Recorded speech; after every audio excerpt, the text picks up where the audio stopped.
musuh pun musuh cari kita. Iya. Kedua harus kuat mental hadapin pelanggan, karena pelanggan kan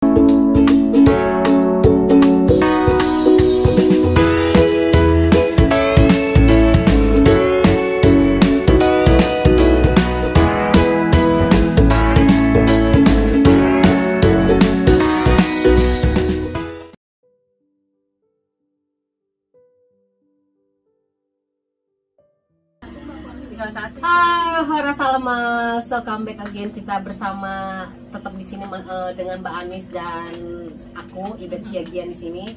Dan kali ini di part yang kedua aku pengen sharing ke kalian bagaimana susahnya kita memulai usaha di Belanda ini dan apa yang harus dipersiapkan, bagaimana susahnya dan butuh berapa lama untuk bisa mendirikan toko seperti ini. Apakah harus legal, harus ada surat-surat yang diurus. Langsung aja kita tanya ke Mbak Anis.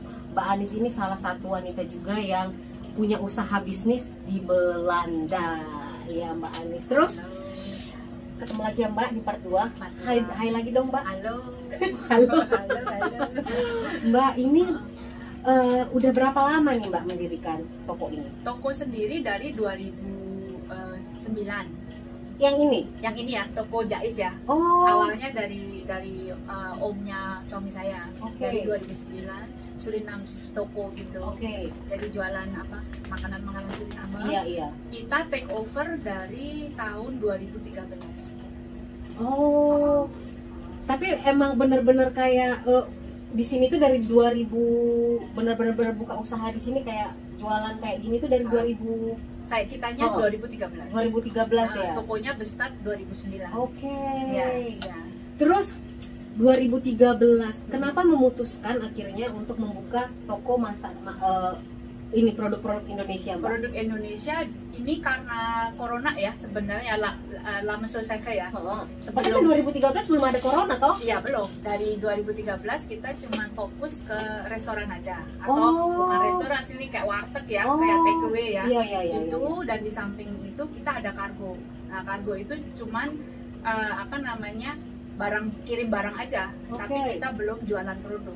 Pas itu ya ada mungkin sebagian yang PO gitu ya, Mbak tolong dibawakan begini, kan kita bawain gitu kan. Kemudian kargo kita kan pakai laut ya, bukan udara, jadi take long tank. Karena juga saya ada toko Suriname toko juga. Nah, terus ya oke lah ya, maksudnya toko sendiri juga sebelum corona itu lumayan oke gitu ya. Kan jadi awalnya itu buka toko ini itu adalah toko Indonesia Suriname food ya, Suriname food. Oke. Saya masak, saya yang jualin. Kadang ada student yang bantu, tapi karena kita juga cuma 4 hari aja buka sesuai dengan Maret, karena kalau nggak ada Maret dah itu sepi banget di sini. Kita cuma 4 hari seminggu. Di samping itu kita kargo laut gitu. Ya udah, sebelumnya kita nggak gitu fokus jualan produk-produk Indonesia gitu loh. Nah, terus corona kemarin itu influence banget sama kita, karena kita kan toko kecil ya, kita nggak ada reservasi dana yang sekian untuk terutama sih semua gitu ya. Betul, terutama kan untuk ini ya, vastelavsten apa itu? Apa tuh di Indonesia tuh? Apa namanya, biaya bulanan yang paling besar kan gitu ya. Kita kan harus, kalau nggak kan kita bangkrut kan, sayang kan. Nah itu kan ini aja udah sekian ribu, rumah juga harus bayar dan bersih kering kosten pokoknya utilities juga 2 tempat kita bayar, 3 tempat sebenarnya, karena kita ada gudang juga. Iya, buat kargo ya Mbak. Betul. Jadi bukan abal-abal ya, ada ini, ada kargo. Jadi emang betul-betul kosten kita ada di sini, ada gudang juga di Raceway, One Box namanya. Itu sih udah dipublish ya, kargo gudang kita di Raceway. Raceway. Oh, itu One Box. Rotterdam ya? Raceway, dekat dari sini. Deket sini ya? Deket sini Mbak Ade. Ya, tapi bukan di dia ya. Takutnya nanti rancu ya. Oke.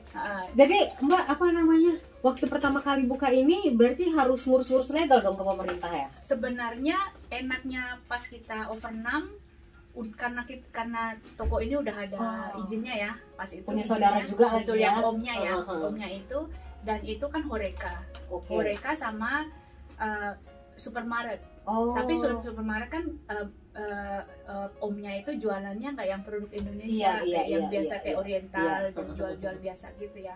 Jadi basicnya kita ada di situ. Jadi kita cuman apa over nama aja, dari pindah nama aja. Kemudian ini kan FOF ya, VOF ya, dan atas nama saya sama suami saya, jadinya lebih gampang di situ. Jadi nggak kita yang start awal untuk minta apa verkuning ini dan itu gitu, cuma balik nama aja, gampangnya di situ. Tapi kalau kargo kita dari awal memang dari izinnya ya, izinnya kan jadi kayak dokter bedrive namanya, kita ada bedrive-nya ini toko jahit, kargonya itu anaknya gitu. Jadi nggak dipersulit. Jadi misalkan itu dua kayak kerjasama lah ya, karena saya punya supermarket, jadi saya perlu ini untuk memfasilitasi toko saya gitu ya. Dan pas kita apa namanya, mereka kan KVK kan juga ownership dulu ya, maksudnya ini kok import ekspor tapi barangnya apa nih? Harus dicek semua. Sebentar, ada yang datang mau ambil barang kali. Sorry, ada yang datang mau ambil barang. So jadi kargonya tadi karena ini kita anggap itu kayak cabangnya, anakannya, jadi lebih dipermudah ya Mbak, lebih dipermudah ya, karena untuk transportasi juga untuk usahanya Mbak ya kan. Tapi itu kargo, kenapa memutuskan untuk buat kargo? Buat kargo karena itu ide dari suami saya sebenarnya. Karena kita dulu awalnya ownership kan, berapa banyak sih perusahaan kargo yang dulu grupnya Indonesia ya, yang kirim ke Indonesia, dan berapa jumlah orang-orang Indonesia di Eropa gitu. Karena kan dia yang Suriname itu dia vergelijkingnya sama Suriname. Di sini kan ada banyak. Vergelijking itu apa biar teman-teman tahu? Vergelijking itu perbandingannya. Ya, karena makanya dia tuh brainstormingnya dari dia semua soalnya. Dia lihat orang-orang Indonesia kan banyak di Eropa. Dan yang kargo itu baru cuma beberapa gitu loh. Nggak usah sebut nama ya, kan ada juga beberapa. Nah, kenapa kita nggak buka di situ? Karena juga toko kita bukanya nggak daily, dan harus aktivitas harus setiap hari kan, regulasi uang harus setiap hari muter gitu. Kita nggak bisa yang cuma ngarepin toko doang pas itu. Nah, dari situ sebenarnya. Nah, terus kita cari tahu apa namanya, forwarder, terus kontainer, bla bla bla segala macam, akhirnya dapet. Cuman kita yang tinggal di Belanda ini itu lagi ngetren-ngetrennya dengan istilah just tip. Itu jasa titip. Jadi misalnya kalau ada teman-teman yang lagi mau balik Belanda Indonesia atau Indonesia Belanda, kita bisa kayak titip per kilo itu. Kalau dulu itu tahun lalu 10 euro teman-teman. Nah tahun ini ya mulainya tiba-tiba meningkat menjadi ada yang 18 euro, 16, 15, dan aku sendiri nggak tahu siapa yang membuat peningkatan itu awalnya sampai akhirnya jadi harga segitu. Cuman ya it's okay lah ya Mbak ya. Itu kan, karena kalau kita bayar by pos pun ya kan sangat mahal. Sebenarnya nggak terlalu mahal, cuman ribetnya kalau saya bilang pakai apa pos. Ya selalu sebut merek ya, atau sebut brand kayak DHL, atau kan banyak ininya, ribetnya sebenarnya. Kalau Just Tip kan personal, jadinya lebih cepat. Gitu. Jadi ya itu banyak yang seperti itu. Nah, jadi berarti kalau Mbak Anis ini sendiri udah membuka kargo itu bukan karena berdasarkan Just Tip itu ya awalnya idenya ya? Nah itu uniknya di situ. Dulu kan kargo saya itu cuma laut. Dari Belanda ke Indonesia dan Indonesia ke Belanda. Di samping itu seperti yang Mbak Ebet bilang, Just Tip saya pun ikutin itu dulunya. Jadi kalau misalnya saya pulang ke Indo kan lumayan ya, buat bayar tiket sebenarnya, deckingnya buat ngedek itu. Saya juga lakukan itu, misalkan apa namanya, saya mau ke Indo sama suami saya, waktu anak saya belum ada, saya jualin tuh yang kayak Just Tip biasa. Apalagi bawa koper anak ya? Belum ada anak pas itu. Ya udah di situ kan saya ada pelanggan kargo. Nah, kadang nanya, Mbak ada Just Tip nggak, ada Just Tip nggak gitu. Oh belum ada karena nggak pulang kan.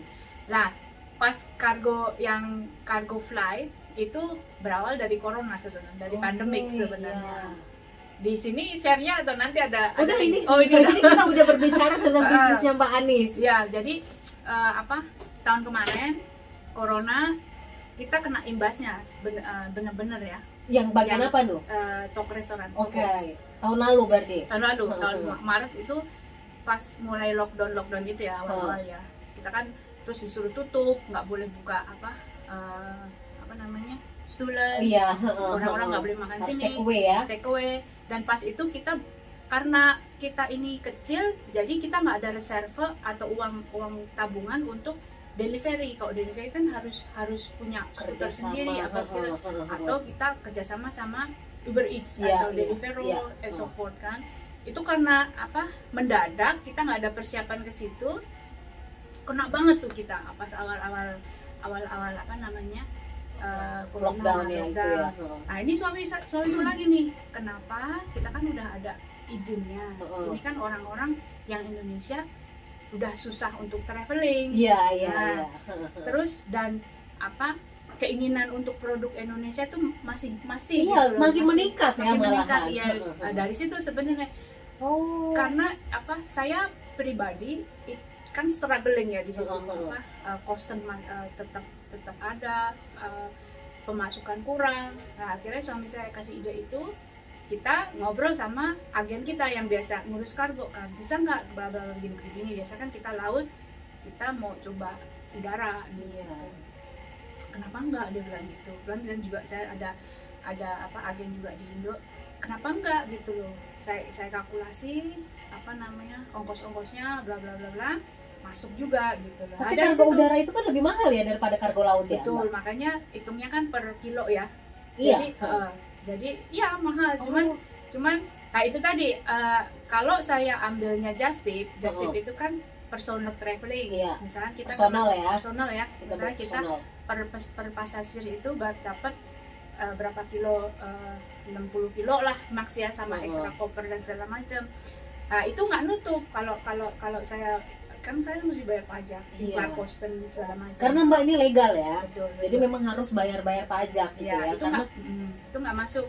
Tapi kalau saya ambil crowd besar malah masuk, soalnya inclar custom atau custom clearance itu saya ngirim barang 200 kilo sama saya ngirim 2 ton itu sama. Itu surat-surat ya custom clearance. Nah, itu nanti yang membedakan berapa persen pajak yang harus saya bayarkan. Ya udah, dari situ akhirnya kita ambil ya ke-6 Just Tip itu tadi, tapi kan ini hitungnya jatuhnya cargo flight ya istilahnya, bukan cargo laut tapi cargo flight. Nah, sama untuk ngisi slot ini tadi, saya kan ngambil slot di Garuda kan, untuk menutup kostennya custom clearance kan saya ambil minimum kan harus 500 kilo atau lebih ya. Kalau ke bawah kan saya nggak untung tuh. Karena harganya sama gitu ya. Nah, untuk ngisi dari awal-awal kan belum slotnya kan belum keisi semua ya. Untuk yang cargo flight ini saya masukin barang-barang ini, produk-produk. Tapi Mbak, kalau yang kayak kargo-kargo gitu harus, kalau misalnya lagi kargo udara gitu, ada orang dalam nggak sih yang ngebantu, atau karena kita udah legal lu nggak perlu orang dalam lagi karena udah legal ya, masukin aja secara legal. Jadi gitu ya. Nggak perlu yang orang dalam atau apa. Memang kita banyak challenge-nya ya, banyak aturannya. Jadi nggak boleh bawa ini, nggak boleh bawa ini, nggak boleh. Tapi asal semuanya on paper dan legal semua ya, maksudnya nggak masukin hal yang nggak boleh ini, bagus sih. Tapi berarti kalau kan tadinya Mbak Anis udah punya kargo darat nih by laut, jadi untuk membuat kargo udara ini line paper lagi nih atau bareng? Lebih ke sama, izinnya sih sama aja. Jadi kalau laut itu kan namanya BL. BL itu kayak surat jalannya. Nah, kalau udara kan RW bill. Cuma itu aja bedanya. Terus packing list, invoice sama surat yang dibutuhkan lainnya sama aja. Berapa lama itu untuk mengurus itu? Apa? Cargo flight itu. Cargo flight. Jadi sebenarnya kalau urus Duana itu 2 hari. Jadi lama, ya? Jadi gini, saya kasih prosedurnya langsung aja ya dari Indo. Makanya kalau saya buka slot misalnya tanggal 20 April, seminggu,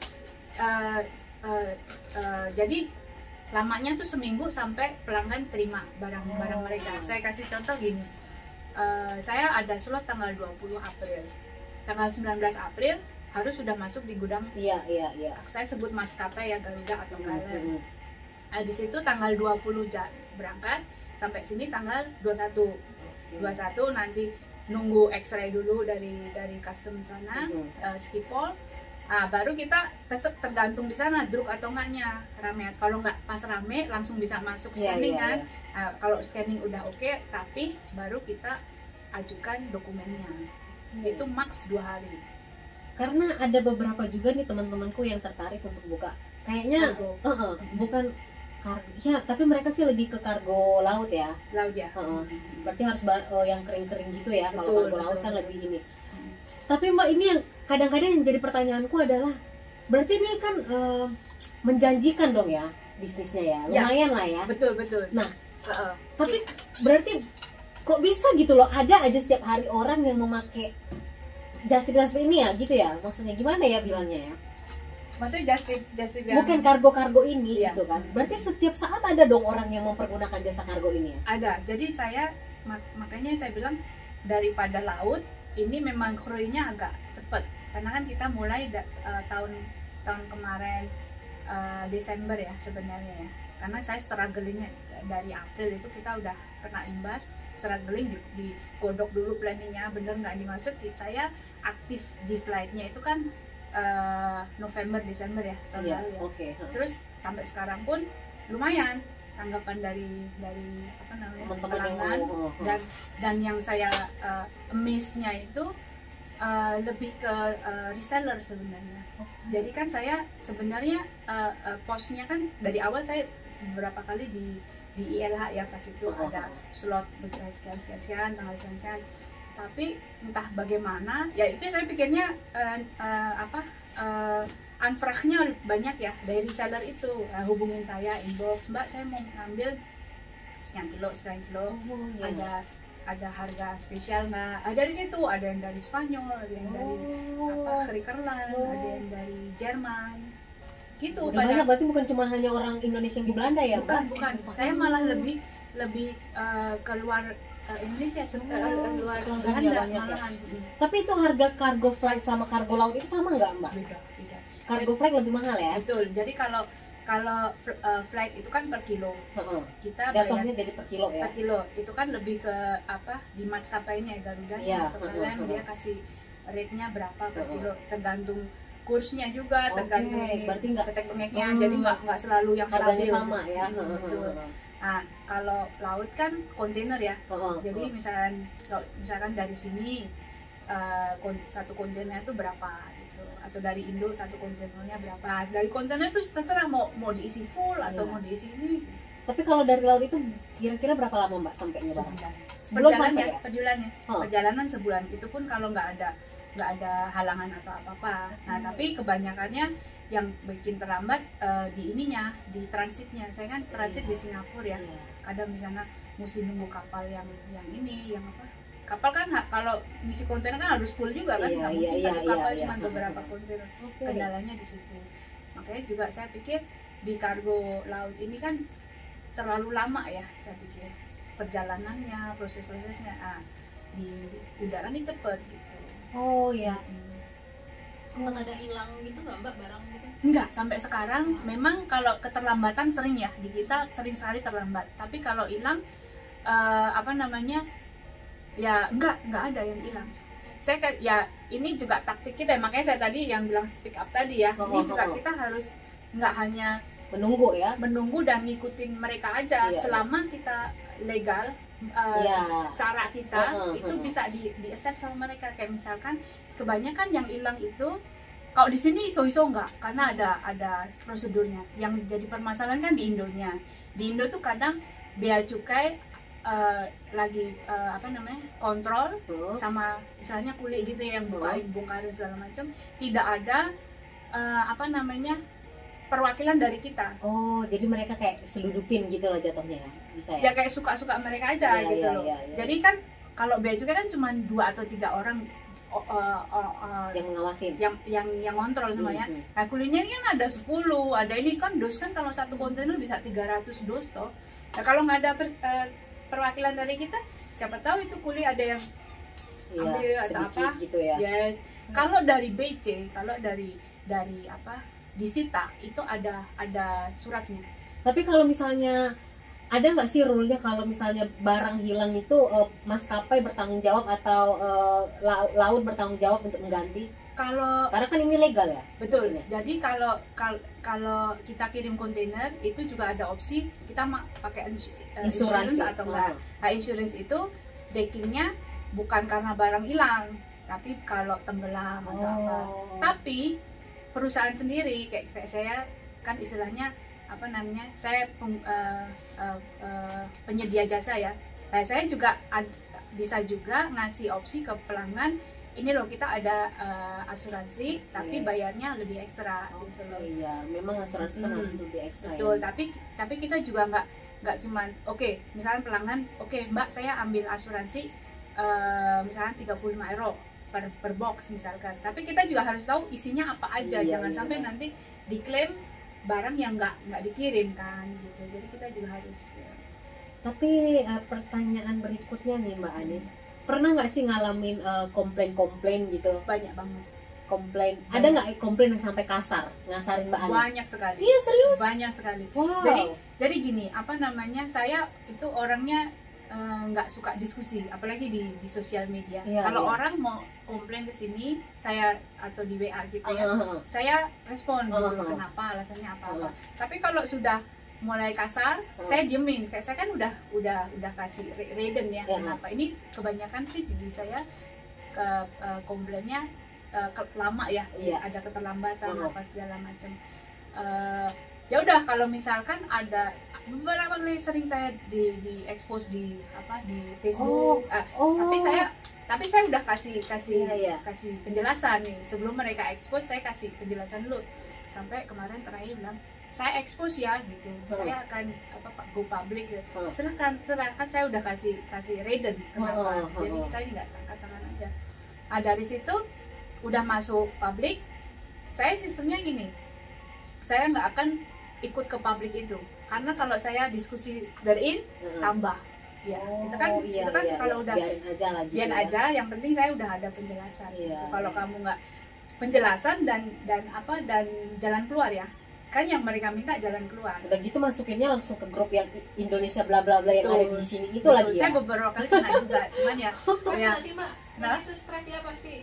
Ya, tapi ya bagaimana ya Mbak ya, orang kalau. Tapi kalau aku mungkin nggak bakal bisa Mbak usaha bisnis gini, karena aku orangnya suka kepikiran. Nanti ada yang Nah itu dia, harus memang siap mental juga ya. Berlatih lah tapi ya Mbak, akhirnya udahlah gitu. Yang penting kita kasih tahu rule-nya apa segala macam. Solusi itu yang penting. Iya, solusi. Kayak kemarin juga Mbak Tami ada problem juga toh, maksudnya ada yang salah ngisi karena saya nggak ini. Akhirnya solusi yang ditunggu pelanggan kan solusi kan. Nah, nanti dari solusi ini mereka terfreeden atau enggak, itu terserah, yang penting kita udah kasih solusi. Ya soalnya ini si Kak Tami ini suka muji-muji Mbak Andis nih kalau gitu. Ya kemarin apa? Bilangnya kemarin? Yang mana? Yang di grup tentang Mbak Andis yang barangnya yang ada ini. Yang jadi kan ada yang ketinggalan ya begitu. Ya ada ketinggalan yang sama Mbak Andis ya. Langsung tak. Ya fast respon aja gitu, langsung dikirim lagi yang ketinggalannya. Iya. Karena kan juga itu tadi kan hal-hal kayak itu sering banget terjadi karena mesti coba Mbak Ibet bayangin ya, tempat sekecil ini ya kan, sekecil ini. Kayak terakhir kemarin saya ada kargo 2 ton 2000 kilo ya, itu sekitar 70 kardus besar. Itu Mbak ada ini nggak, ada selain sama suami ada ini nggak pekerja? Ya makanya itu saya kadang ambil dia part-time ya, part-time. Nah, saking saya kan sebelum kargo masuk saya ada list mana aja yang harus dikirim kan, yang PO segala macam saya ada list. Nah, karena saya nggak terjun langsung, saya ada di situ, cuman karena keterbatasan tempat juga dan kaotis, dan kadang kan pelanggan juga maunya saya mau cepet saja. Nah, di situ kemarin kayak kejadian seperti itu, saya nggak cek lagi isi dosnya. Pekerja saya juga kan stres juga kan, barang banyak begini, yang dikirim banyak banget, dan hal-hal itu terjadi. Itu jadi juga evaluasi kita juga, maksudnya gimana caranya biar hal itu nggak terjadi gitu. Atau verminer, karena kan memang itu stres ya, maksudnya hal kayak gitu tuh. Mungkin kalau ente bisnis gini mungkin gapnya kambuh terus kali ya, gara-gara komplain orang. Tapi emang banyak banget sih saya dapat komplain atau Iya begitu. Mbak ya. Yang penting Tapi namanya berbisnis ya emang gitu ya Mbak. Harus ada komplain, harus ada kerugian juga betul. ya. Jadi kan kita Macam-macam lah ya jenisnya ya Kelantan ini ya. jadi kan itu push kita buat baik lagi kan. Iya. Kadang-kadang orang-orang yang suka mengkritik ini yang membuat kita jadi lebih harus gini-gini ya. Betul. Tapi ya sampai di publish gitu kan. Iya. Kalau kayak aku sendiri apaan sih? Tapi saya ya udah karena Iya. jalannya waktu ya dari awal juga saya sempat ngomong sama saya aku mau opgeven, aku nggak mau lagi ini, mendingan gue balik kayak dulu aja kerja apalah yang dapat duit fasten gitu. Tapi ya lu take it or leave it, ini kan resiko gitu. Ini udah inbegrepen kalau lu mau ini lebih ini ya ini kelakuan ini yang harus diperbaikin. Iya, kalau nggak mau ya mendingan helemaal stoppen terus cari yang lain. Tapi emang berarti dengan dari untuk kargo-kargo ini tertutupi lah ya Mbak semua untuk bayar ini gitu ya. Jadi ya itu tadi ya harus pintar-pintar juga lah ya memanage ya. Iya kan Mbak? Ya, memang benar. Tapi kalau memang tertutup. satu minggu berapa kali tuh biasanya kargonya berangkat? Satu kali. Satu kali satu minggu. Wajib tuh satu kali satu minggu. Wow. Kecuali kemarin ada beberapa kali cancel dari Garuda, itu pun diganti, cuman beda 2-3 hari doang. Oke. Berarti kalau misalnya mengenai maskapai itu khusus untuk satu merek maskapai aja atau bisa terserah kita nih, aku pengennya milihnya maskapai KLM atau apa? Terserah kita. Oh, terserah. Jadi kenapa saya kan selalu pakai Garuda ya. Kenapa Garuda? Karena kan restricts. Dia nggak ada transit ya segala macam ya. Kalau KLM kan masih transit di Kuala Lumpur ya kalau nggak salah ya. Itu kan saya pikirnya kalau udah transit gitu kan riwah ya. Mungkin ada keterlambatan, terus kargonya kan dipindah pesawat jadinya kan nanti takutnya. Itu kan memang di koli dan di palet ya. Tapi saya untuk menghindari hal-hal itu mendingan saya cari yang safe. Tapi pasti lebih mahal dong ya yang direct ya dari Garuda ya? Enggak loh. Sama ya? Jadi lebih bagus pakai Garuda malah ya? Iya, thank you Garuda. Jadi sebenarnya enggak perbedaannya enggak jauh-jauh. Tapi kalau sekarang sih Mbak Anisnya udah lebih bisa lah menyikapi kalau ada kayak protes-protes gitu dari Kelantan, udah bisa lah gitu ya, udah bisa kayak membawa diri lah ya. Udah nih cuekin aja nih apa nih solusinya penting. Ya. Dan saya juga udah ada ya berjalannya waktu saya juga bentuk tim di Indo untuk yang atasin kayak gitu. Karena kan kalau di sini kan ya mahal ya, kita kan juga lagi ngerintis. Kalau di sini kan per year atau apa ya. Kalau di sana kan ya udah kita tim, kita komitmen segini, salary segini, that's it lah. Jadi di kota mana tuh Mbak? Di Karachi. Di Jakarta. Berarti sekalian membuka lapangan pekerjaan juga lah di sana ya, Mbak, kayak part-time gitu juga ya kan. Saya sangat kerja terbantu sampingan mereka ya. Apalagi kan kita ada website juga sekarang. Jadi tim Indo juga udah tahu sendiri, kelihatan gitu. Kalaupun di sini nggak ready, barangnya siapin dari sana. Jadi saya tinggal sampai sini tinggal di delivery. Tapi berapa lama Mbak biasa bukan berapa lama, berapa banyak biasanya, berapa ton biasanya yang Mbak kirim kalau dari kargo udara dan kargo laut itu? Jadi berarti kargo laut dan kargo udaranya itulah ya sekali seminggu gitu ya? Kalau laut saya sih nunggu sampai full ya. Dan itu memang jadi syarat ketentuan pengiriman. Jadi sebelum orang kirim saya kasih itu ketentuannya memang perjalanan lama dan sampai kita kirim sampai full. Kalau nggak full kan nggak rendable buat kita ya. Tapi kalau udara udah pasti. Udah pasti sekali seminggu gitu ya. Itu sudah pasti. Makanya kan flight kenapa mahal juga karena itu kan lebih cepat dan lebih praktis sebenarnya. Oke, teman-teman, jadi ini untuk beberapa temanku yang mungkin pengen buka usaha kargo-kargo gitu kan atau apa, ini pengalaman yang Mbak Anis bisa lah dijadikan sedikit pengetahuan ya bagaimana untuk memulai usaha-usaha itu. Tapi Mbak, satu pertanyaan lagi nih Mbak sebelum kita selesai. Dengan adanya beberapa orang-orang kita juga yang mengikuti kayak kargo-kargo atau just-tip gini, kayak ada merasa saingan nggak sih? Nah ini lucu sebenarnya. Saya mungkin ada beberapa yang terganggu dengan kehadiran Mbak. Ya, kalau saya lihat kebanyakan kan just tip ya. Just tip itu kayak yang koper gitu. Karena praktis, lebih cepat dan praktis dan dan nggak terlalu costernya juga nggak terlalu banyak. Tapi mohon maaf, saya di sini juga mau bilang mohon maaf kenapa saya mulai ini. Tapi apa namanya, alasan utamanya saya mesti survive. Oke. Jadi saya tidak bermaksud untuk menyaingi atau karena saya betul, saya tidak bermaksud untuk apa ikut-ikutan. Ini pure karena corona, pandemik, saya harus survive gitu. Karena saya ada yang harus dibayar, kostennya apa. Iya. Itu dia. Nah, apa namanya? Itu dia kan pertanyaan tadi, ada yang itu merasa tersaingin atau tersaingin, apa gitu ya. Sebenarnya kalaupun ada yang mau kayak bisnis ini sangat menjanjikan sebenarnya. Kargo ya. Kalau kargo kan untungnya daripada Just Tip sedikit, tapi kan sangat termain ya. Lebih jangka panjang dan apa grootdenken sih menurut saya ya, lebih ke luas aja pikirannya. Jangan kalau Just Tip di koper, kalau memang kayak saya, ini kan broad saya, ini kan makanan saya menghasilkan uang di sini ya. Kalau misalkan saya kayak cuman pasasir, saya mau liburan ke Indo, itu kan that's it, kelar. Tapi kalau memang tips saya sih, kalau mau ke dunia ini nih menjanjikan gitu. Tapi iya Mbak, ada tipsnya nggak sih, untuk tolong dikasih tahu tipsnya harus kuat mental itu. itu jalan, itu satu-satunya. Kuat mental menghadapi orang-orang. Kuat mental untuk diomongin orang. Iya ya Mbak. Ya, yang diayusi atau yang ini harus kuat mental. Karena kita nggak cari musuh pun, musuh cari kita. Iya. Kedua, harus kuat mental hadapin pelanggan. Karena pelanggan kan macam-macam ya itunya. Ada yang ngerti, ada yang nggak ngerti, ada yang diomongin ya oke, asal ada solusi, ada yang nggak puas solusi terus langsung bahas sendiri. Itu kan kalau aku pelanggan yang mana Mbak? Ini sih baik banget.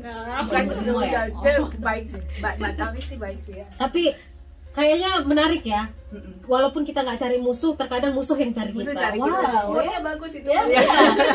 Iya. Kita nggak cari musuh yang cari kita. Tutup kupingnya ya, tutup kuping. Asal selama kita kerjain yang legal gitu ya. Dan apa nggak nipu orang. Iya. Ya, itu kan kebanyakan kita juga di adjudge orang buat nipu, kok barang saya belum sampai, padahal kan keterlambatan kita dia. Iya. Asal kita nggak nipu orang, asal kita open huyepat, udah jalan gitu. Dan tutup kuping, jangan dikit-dikit dibawa baper. Karena kalau cuma dibawa bapernya ada bangkrut juga, udah tutup aja. Tutup aja. Iya kan? Suami saya selalu bilang kayak gitu. Ente kalau buka Kak, udah bangkrut kena gerd lagi. Iya, langsung sesak nafas. Itu juga selalu saya bilang sama reseller saya ya. Karena kan kayak satu negara itu kan ada beberapa reseller yang kebetulan juga ambil di saya. Kemarin juga ada agak protes, kenapa kok lu kasih ke dia juga padahal gua ada.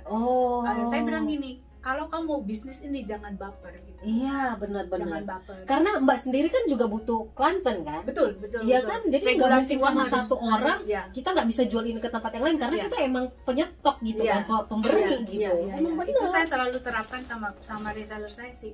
Jangan baper gitu. Iya, namanya asalkan kamu kerja irlek, jujur. Kalau masalah cari untung itu setiap pribadi ya. Terserah ya. Dari saya harga sekian, lo mau jual berapapun serah gitu loh. Asalkan jangan apa namanya, jangan baper itu tadi ya. Kalau baper sama satu merek, karena memang yang kita cari itu kan rata-rata mereknya hampir sama ya. Kayak sekarang lagi ngetren bakso aci igun. Betul, ya. Semua jadinya pada menjual bakso aci igun. Sekarang makanya kembali lagi tergantung rezeki kita ya, kemana orang akan memesan gitu kan. Kalau memang saat ini memang. Nah kalau kayak kemarin nih, maaf ya Mbak kan ada jual kayak bakso aci gitu. Nah berarti kemarin aku rezekinya waktu aku beli bakso aci bukannya ke Mbak, tapi ke apa? Nyonya apa? Apa sih? Kedai nyonya ya? Ya kedai nyonya. Nah rezeki kedai nyonya, kesitulah aku membeli kan Mbak. Jadi memang even aku kenal sama Mbak Ani atau apa ya, berarti rezekinya kedai nyonya kemarin ya Mbak. Jadi nggak usah takut sama rezeki masing-masing ya Mbak. Karena memang kalau Indonesia ini satu punya kayaknya semua punya gitu ya. Apalagi kalau di Belanda kan sudah banyak penjual ya. Jadinya rata-rata penjual ya. Kalau baper ya nggak jalan gitu. Makanya kalau di luar Belanda kan mereka nggak terlalu banyak ya. Makanya banyak kan yang ke saya itu yang dari sana gitu. Karena kan di Belanda udah banyak. Nah, jadi teman-teman kalau di Belanda ini sendiri sekarang kita udah nggak terlalu susah lagi mau dapatkan produk-produk Indonesia karena kayak ada Beng pun ada, Astor pun ada, Malkis pun ada. Cuman ya itu sediakan money gitu aja ya Mbak ya. Kadang temen aku yang misalnya aku nih posting di Instagram gitu ya. Tapi kok ada itu sih? Iya. Semua Semua ada. di Belanda semua ada. Nah, aku punya kakak di Prancis ya, dia bahkan untuk beli Indomie goreng aja nih Mbak harus ke KBRI, harus ke KBRI loh beli Indomie goreng.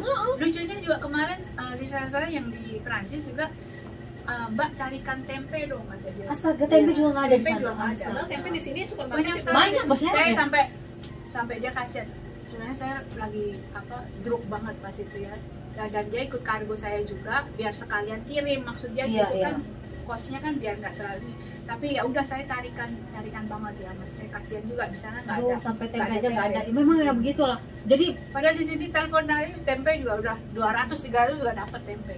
itulah ya teman-teman, Belanda ini kalau untuk masalah masakan makanan Indonesia di negara Mana-mana Eropa, Belanda ini yang paling the best. Jadi Iya. kalau masalah itu Dan murah ya. iya, Dan murah di kita Belanda. nggak terlalu Paling murah sih. kita nggak usah terlalu takut kita Iya. nggak dapat produk Indonesia. Nah, jadi teman-teman, Mbak Anis, terima kasih banget udah mau sharing cerita ke kita semua di Iya. sini. Aku juga jadi sedikit tahu tentang dunia just tip kargo ini ya kan Mbak. Yang Dan lagi happening. ya yang lagi happening sangat happening. Saat ini ya. Ya rule-rulenya dan juga gimana sih yang tahu tentang kehidupan awal pertemuannya Mbak Anis dengan sebenarnya ini itu cuman ada di Ibet sih ya.